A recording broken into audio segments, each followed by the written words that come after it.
Bagi kalian yang sedang menonton video ini, jangan lupa untuk bantu like dan subscribe-nya. Bantu juga untuk di-share video ini. Rox, sang bajak laut legendaris, mengunjungi Elbaf.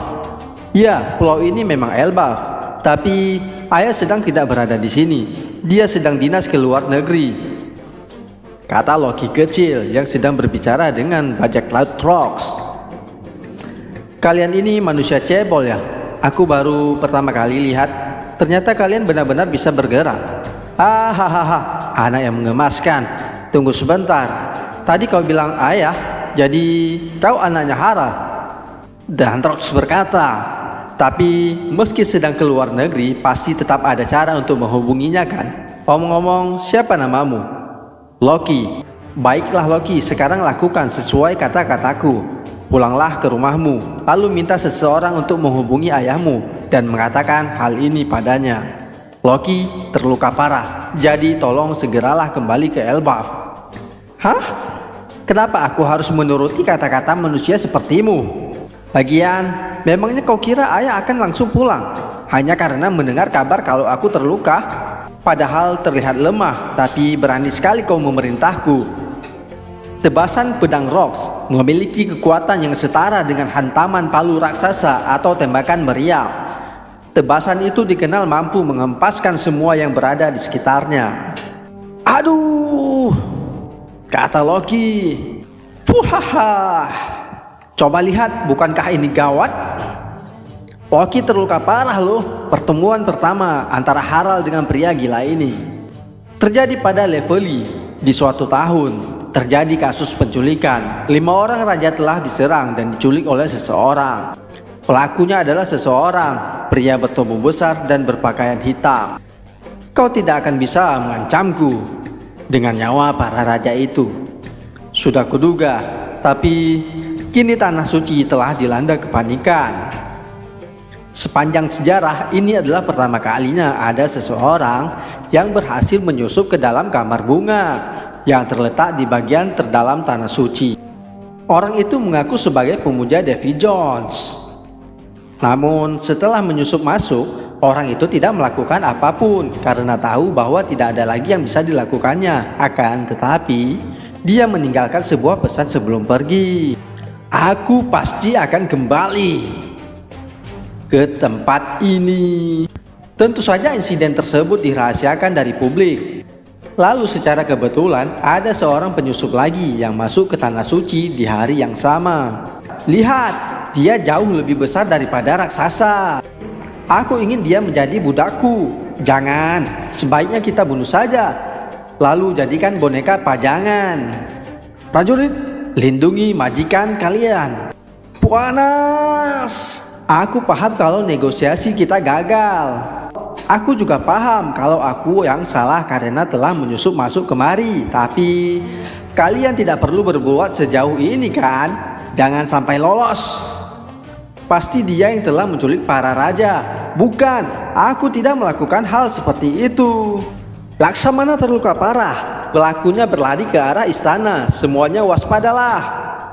Kenapa jadi ribut-ribut begini sih? Serahkan si besar itu padaku.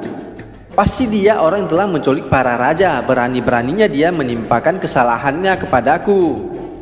Akan kutangkap dia. Bangsa raksasa di tanah suci. Dia pasti orang kampung. Benturan pedang kedua orang yang tidak saling kenal itu menghempaskan semua orang yang berada dalam radius 5 km di sekeliling mereka. Fuhaha, siapa namamu? Barahaha, namaku Harald. Namaku Rox. Arahkan serangan berikutnya ke arah kota. Kalau sampai tertangkap, maka kau akan dijadikan budak oleh mereka. Kenapa bisa begitu? Berpikirnya nanti saja. Elbaf ada di sebelah mana ya? Kalau mau ke dunia baru, kau bisa lewat sana. Kalau mau ke dunia baru, kau bisa lewat sana. Fuhaha, Harald.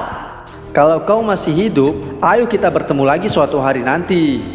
Jangan bicara bodoh, aku tidak mau berurusan dengan penjahat. Kau mau lompat dari sini. Pada akhirnya, Laksamana Angkatan Laut yang dikalahkan oleh Rox tidak tertolong dan kehilangan nyawanya.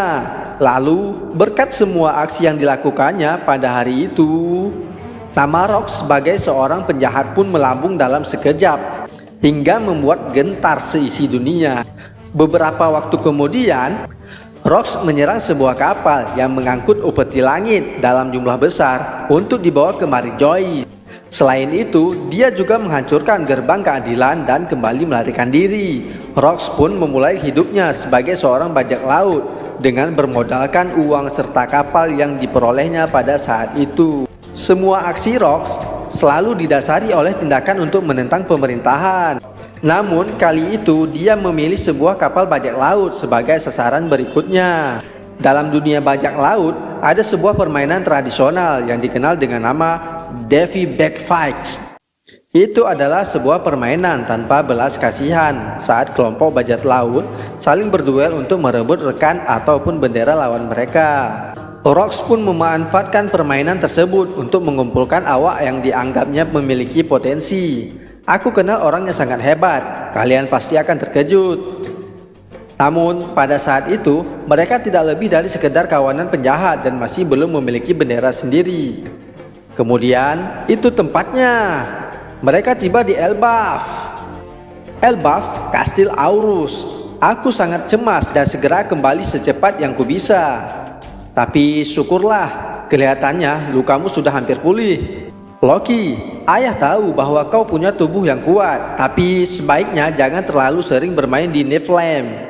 Kau beruntung karena hanya terjatuh dari tebing, tapi jangan lupa bahwa di sana ada banyak hal yang bisa membahayakan nyawamu. Ayah benar-benar pulang? Tidak, pasti hanya kebetulan.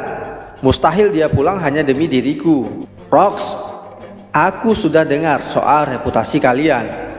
Apa sebenarnya tujuan kalian kemari? Harald, sudah lama sekali aku ingin bertemu denganmu. Jadilah rekanku, Harald.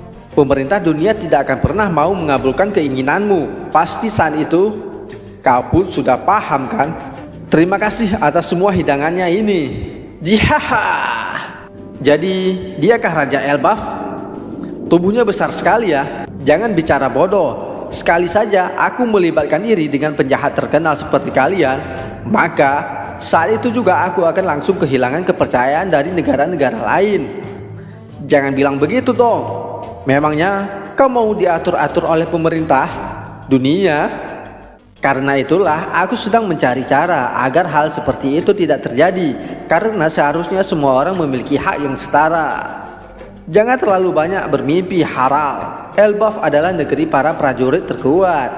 Kalau ada hal yang tidak kau suka, langsung saja kalian hancurkan. Itu adalah Elbaf di masa lalu. Sekarang Elbaf sudah berubah. Dan Rox berkata, sifat dasar seseorang tidak akan berubah. Aku yakin darah prajurit di dalam tubuhmu pasti merasa haus akan pertarungan. Hei, bisakah setidaknya kita nikmati semua makanan ini dengan tenang? Kata Shirohige. Harald berkata, asal tahu saja, kalian semua tidak akan berumur panjang kalau mengikuti orang sepertinya. Jihaha, perkataanmu lucu sekali. Memang siapa yang mengikuti si bodoh ini? Kami semua ini bebas, sekalipun Rox mati. Hal itu tidak akan berpengaruh pada kami semua. Kata Yakuza Shiki, kelak dikenal sebagai si singa emas. Dan pencuri sains, Miss Buckingham Toshi. Itu benar, hanya saja dia punya rencana yang menarik. Kurasa aku akan untung besar jika mengikuti rencananya. Apa kau tahu soal pulau terpencil bernama Hachinosu? Pulau itu juga dikenal dengan sebutan Pulau Bajak Laut. Itu adalah tempat untuk mengasingkan orang-orang jahat yang tidak bisa ditampung oleh penjara di berbagai negara. Gangster dari West Blue, Don Marlon. Karena di sana tidak ada makanan. Tadinya itu adalah sebuah pulau, tidak berpengaruh tempat orang-orang menunggu ajal mereka menjemput, kata Shirohige. Edward Neuquén, kelak dikenal sebagai Whitbell. Tapi beberapa tahun terakhir, para penghuni pulau itu mulai bersatu dan membentuk sebuah kelompok. Tahukah kau alasannya?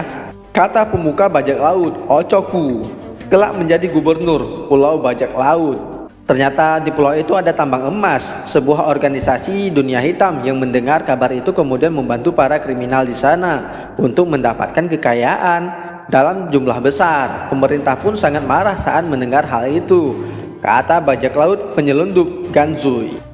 Sekarang semua penjahat tangguh sedang berlomba-lomba untuk menuju pulau itu. Namun semua yang mendekat akan dikuliti hidup-hidup. Karena itulah aku ingin bernegosiasi dengan pemerintah. Aku ingin tahu berapa yang bersedia mereka bayarkan jika kami bisa merebut pulau itu dari tangan para penjahat. Setelah menerima uang dari mereka, maka kami akan menghajar semua orang di pulau bajak laut itu. Lalu semua harta di sana akan kubagi rata.